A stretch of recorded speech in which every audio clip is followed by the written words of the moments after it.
Tinatanong kita, kung mabasa ko na yung nasa Mateo 18:16, hindi salita ng Diyos yan, kundi salita ng tao. Tinatanggap mo, niloloko mo mga tao dyan, madilim ang isip mo, talo ka na, hindi ka na dapat kausapin dahil sinungaling ka.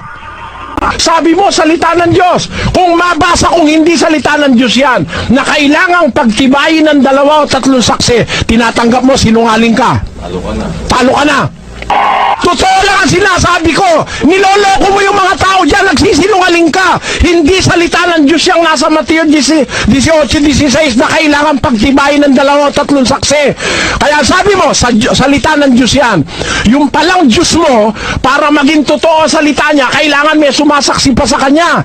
Yung Diyos ko, pag nagsalita siya, absoluto. Hindi kailangan kahit sino magpatotoo. Isang salita niya lang ay totoo. Kaya nung sabihin mong salita ng Diyos yan, ang tanong ko sa'yo, kung mabasa ko na hindi salita ng Diyos yan, kundi salita ng tao, tatanggapin mo, niloloko mo lahat ng kaharap mo dyan, pati moderator. At ang pati miyembro mo, pinagloloko mo. At ikaw ay sinungaling, tatanggapin mo.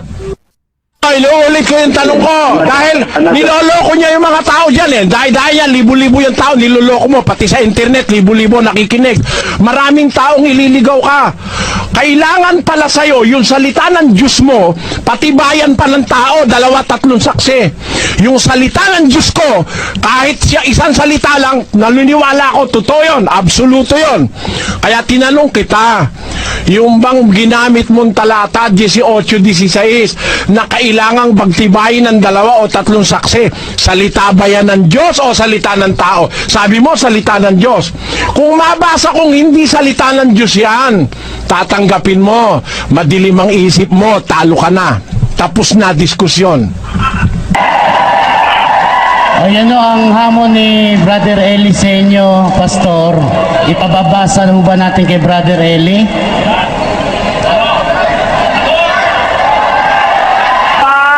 Mr. Moderator, alam mo, Oxford type itong diskusyon na to. Sa Oxford type, pag ang isang nakikipagdiskusyon at napatunayan sinungaling, natatapos ang diskusyon. Yan ang sinusunod natin. Sabi mo, kailangan sumunod tayo sa regulasyon. Ikaw pa nagsabi kanina mag-opening ka eh. Regulasyon ng Oxford yan. May sinabi kang blatantly mali, panluloko sa tao, panagutan mo. Tinatanggap mo, babasahin ko. Pag nabasa ko, talo ka na, madilim ang isip mo, hindi ka dapat paniwalaan, pati niyang miyembro mo nasa likod mo.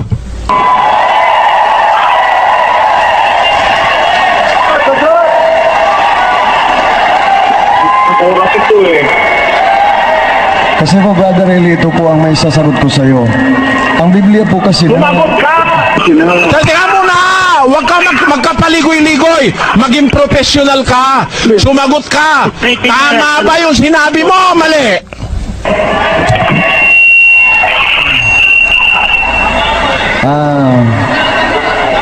Sumagot ka sa akin. Tanong. Ang tanong ko sa'yo, kung mabasa ko yan, ay hindi salita ng Diyos, kundi salita ng tao. Tatanggapin mo, nililigaw mo mga tao dyan, pati mga listeners ko sa internet. Alam mo, ang aking website, dinadalaw ng 5 milyon tao. Ha? Alam mo, ang website ko, #1 sa Pilipinas sa loob ng 5 taon. Yan ang the most popular website, 5 taon na ngayon. Napakaraming nanonood dyan. Marami kang gagaguhin at ililigaw, pagpapayagan kita. Kaya sa puntong ito, hindi kita papawalan. Ha? Makita ng mga tao yung mga akusasyon mo, ha? Nag-aakusasyon ka pa sa akin eh, no? Pero pakikita ng tao na niloloko mo sila. Niloloko mo ang tao dahil hindi salita ng Diyos yan. Salita ng tao yan. Babasahin ko. Kung mabasa ko, tatanggapin mo, talo ka na. Yes, good! Oh, ngayon o, Pastor, sa sinasabi ni Brother Eli, para matapos na itong diskusyon natin, pababasa niyo ba sa kanya? Dahil nasa talata man ho kasi yan eh. Mr. Moderator, di pa po tapos ang debate. Tatlong tindigan po ito. Tatlong tindigan po ito. Mr. Moderator, makasabat po. Oxford po itong debate na ito, Oxford ito. Ang kahit na tatlong tindigan, pag sa unang tindigan napatunayang nagsisinungaling ang isang participant, pwede pong mag-expire ang debate o matapos. Kaya ako naghahamon ako ng showdown. It is a part of an Oxford debate.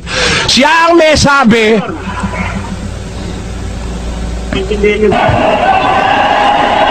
Ako po ang panahon ng pagsasagot. Oh, yung tanong Mr. niya, Moderator, sabihin na lang, isasagot ko lang po. Ah, Oh.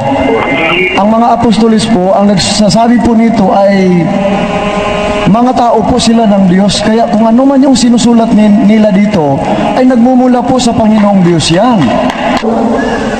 ito pala naman tao ito wala sa sarili. Ikaw ang bumasa niyan, sasabihin mo wala sa tema. Ikaw ang bumasa niyan, kaya kinokross kita sa binasa mo. Manluloko ka ba talaga o sanay ka bang magpagkapal ng pagmumukha mo? Mr. Moderator, pakicheck lang po ang tema. Pakicheck lang po ang tema. Baptism po ang pinag-uusapan dito. Baptism po, pakicheck lang po, Mr. Moderator. hindi, ito eh. Pagka umpisa na uli natin, kanina hanggang ngayon, pabalik-balik tayo nito. Ngayon oh, binasa nyo kasi kanina yun eh. Kayo, binasa nyo, hindi? Binasa po. Ikaw pala unang-unang wala sa tema eh. Ba't ka bumabasa ng wala sa tema? Wala pala sa tema yan, ba't binabasa mo? Di naman niloloko mo ang mga tao. Pati yung miyembro sa likod mo, asawa mo ba yan? Niloloko mo yung miyembro mo na yan. Kung ako yan, iiwanan kita. Niloloko mo ako, biro mo ba? Wala pala sa tema. Tema ang pinag-uusapan natin. Pinatutunayan mo, binabaliwala mo yung Mateo 28:19, binabaliwala mo kaya mo binasa yan. Para sabihin mo, kailangan 2 sitas o 3. Di ba ganun ang intention mo, kaya mo ginawa yan? Tapos sasabihin mo, wala sa tema, tinatanong kita. Huwag kang gagamit ng wala sa tema, kung wala pala sa tema. Ikaw ang gumamit niyan. Maging lalaki ka. Sabi mo kanina, kailangan, usapan lalaki. Sana po maging profesional po ang debating ito. Kung ano man po napagkasunduan na po. Lalaking usapan to. Lalaking usapan to. Usapan bakla ang alam mo pala eh. Sige, Pastor, pwede kang tanungin doon o hindi? ha? Eto, Mr. Moderator, para maging simple, tinatanggap niya bang mali siya o hindi? Tanong niyo kung may sagot siya. Pinauna ko na yung kanina. Diba? Eto po. Yung sabi niya, basta't nasa Biblia raw salita ng Diyos. Mr. Moderator, may ipapabasa ako. Pagka ito, sinabi niya, basta't nasa Biblia salita ng Diyos, tanungin niyo siya kung salita ng Diyos ito. Nasa Job. Basahin natin ang Job 1, kapatid na Mel. 1:8. Basahin natin ang Job 1, kapatid na Mel. 1:8. 1:8. At sinabi ng Panginoon kay Satanas, iyo bang pinansin ang aking lingkod na si Job? Sapagkat walang... Pinakausap ng Diyos. Teka muna. Pinakausap ng Diyos yan, Radnel. Si Satanas po. Ano ang tanong ng Diyos kay Satanas sa earlier, sa 7? 7 na po, 7. At sinabi ng Panginoon kay Satanas, saan ka nang galing? Nang magkagayoy sumagot si Satanas sa Panginoon at nagsabi, sa pagpaparoot parito sa lupa at sa pagmamanhik manaog doon. Mr. Moderator, tanong mo sa kanya yung sagot ni Satanas, salita ba ng Diyos yun? Nasa Biblia yun eh. Narinig naman siguro niya yun, ni Pastor yun, kay Eli. Ang tanong ni kay Eli ay nasa Biblia yan. Mr. Moderator, para tayong nakikipaglukuhan sa isang batang gago eh. Sabi niya, basta nasa Biblia, salita ng Diyos. Tanong ko sa'yo, yung ba salita ni Satanas, salita pa rin ng Diyos? Ginagago mo tao eh!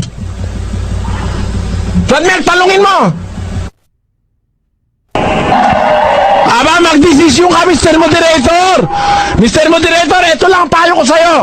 Ang laki-laki mong tao, huwag kang pumayag na lukohin kanyang at ang mga milyon-milyong nakikinig, pinaglololoko na lang kayo niyan! Ito lang ang napansin ko sa dalawang nagdidebate, no? Pareho silang mali. Bakit po? Basahin po natin ang talatang ito. Sinasabi po sa mga sulat ni Pablo sa unang Korinto 1:20, ano ngayon ang kabuluhan ng marurunong ng mga tagapagturo ng kautusan at ng mahuhusay sa debate sa panahong ito? Hindi ba't ipinakita ng Diyos na ang karunungan ng mundo ay kamangmangan? At ito pa isang salita ni Apostol Pablo sa sulat ni Tito. Tito 3:9.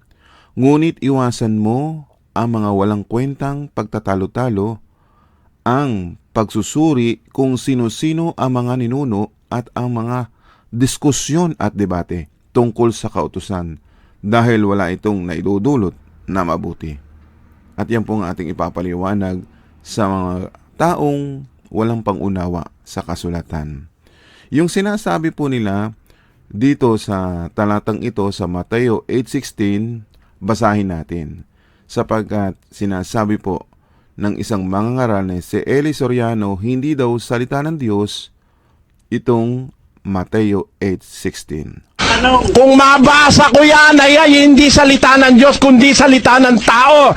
Tatanggapin mo, nililigaw mo mga tao dyan, pati mga listeners ko sa internet. Alam mo, ang aking website, dinadalaw ng 5 milyon tao. Ha? Basahin po natin ang kasulatan. Sinasabi po dito sa mga sulat ni Mateo 8:16, pero kung ayaw niyang makinig sa iyo, magsama ka ng isa o dalawa pang kapatid sa pananampalataya para ang lahat ng pag-uusapan ninyo ay mapatotohanan ng 2 o 3 saksi ayon sa kasulatan. Meaning, ang tanong, sino po ang nagsasalita dito? Ang nagsasalita po dito, walang iba kundi ang ating Panginoong Kristo.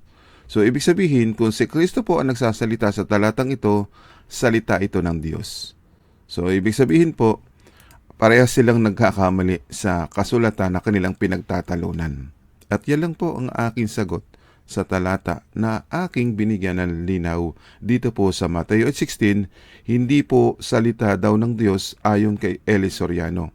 Pero napatunayan natin na si Jesus po ang nagsasabi na iyon ay salita ni Kristo sapagkat si Kristo ay anak ng Diyos sapagkat si Kristo ay Diyos. At ngayon naman, pansinin din natin itong Job 1:8 na sinasabi din niya na ito daw talatang ito ay hindi daw ito salita ng Diyos. Sabi niya, basta nasa Biblia, salita ng Diyos. Tanong ko sa'yo, yung ba salita ni Satanas, salita pa rin ng Diyos? Ginagago mo tao eh! Ngayon, basahin natin sa Job 1:8. At sinabi ng Panginoon kay Satanas, mismong salita pala ng Panginoon. Nagsasalita ang Panginoon kay Satanas. Sinasabi ng Panginoon sa talata sa 1:8, iyo bang pinansin ng aking lingkod na si Job? Sapagat walang gaya niya sa lupa, nasakdal matuwid na lalaki, na natatakot sa Diyos at humihiwalay sa kasamaan.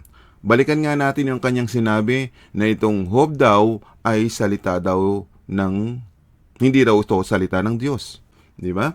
May binanggit pa siya sa verse 7. Balikan natin ang verse 7. At sinabi ng Panginoon kay Satanas. So, ganun din po. Salita din po ito. So, balikan natin ang kanyang sinabi doon sa kanyang kadebate na kung saan ay nabanggit itong talatang ito na ito raw ay hindi salita ng Diyos. Ay, yan po, nakalagay na nga po, sinabi ng Panginoon kay Satanas. So, ngayon, balikan po natin. Sabi niya, basta nasa Biblia, salita ng Diyos. Tanong ko sa'yo, yung ba salita ni Satanas, salita pa rin ng Diyos? Ginagago mo tao eh! Alam niyo po dito sa verse 7 sa Job, sinabi ng Panginoon kay Satanas. So, nag-uusap po sila. Kaya itong talatang ito, hindi mo masasabing ito'y salita ni Satanas sapagkat nagtatanong ang Panginoon kay Satanas at sumagot naman po si Satanas. So, dito magkahalo po magkasama sa talatang iyan. Ang kukunin natin yung eksaktong mismo galing sa salita ni Satanas Totoo naman po, kung itong talatang ito sasabihin mong hindi salita ng Diyos, kasi kasama po yung salita ng Diyos.